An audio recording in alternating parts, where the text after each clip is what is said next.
Dans le cadre de la Journée internationale du droit des femmes, mercredi soir, la COBAS organisait, en partenariat avec le barreau de Bordeaux et le Centre d'information sur le droit des femmes et des familles Gironde, un café du droit au restaurant du Golfe d'Arcachon. L'occasion de se faire expliquer la réforme du divorce et de revenir sur la journée de rendez-vous gratuit entre des particuliers et des avocats qui a rencontré un véritable succès.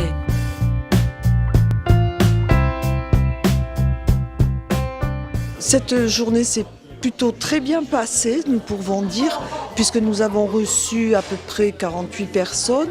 Nous étions une quinzaine d'avocats qui nous sommes relayés pour les accueillir et répondre à toutes les questions qu'ils avaient à se poser.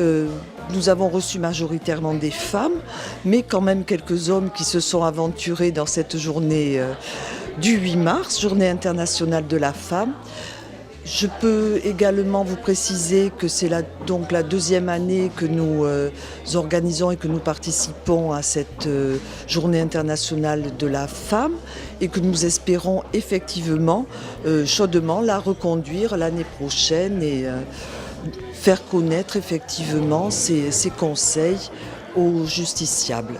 Et donc ce soir, la COBAS a organisé, donc avec l'Ordre des avocats, cette réunion où tous les justiciables potentiels, en tout cas toutes les personnes intéressées par le thème qui est sur le nouveau divorce, donc cette réforme qui a moins de 2 mois, viennent pour se renseigner et nous sommes là pour les renseigner, pour leur fournir les indications nécessaires. Et elles paraissent bien être nécessaires vu toutes les questions que chacun se pose, justiciable comme professionnel du droit. La grande ligne sur laquelle tout le monde met l'accent, c'est la disparition du juge. Le divorce par consentement mutuel n'est plus prononcé depuis le 1er janvier par un juge. Il nécessite la présence de 2 avocats et cette convention de divorce, puisque le divorce devient un contrat, est entériné, en tout cas enregistré par devant notaire. Le notaire ayant pour rôle de vérifier en particulier que les délais de réflexion ont bien été respectés. Il y a simplement deux motifs pour lesquels on ne peut pas y recourir.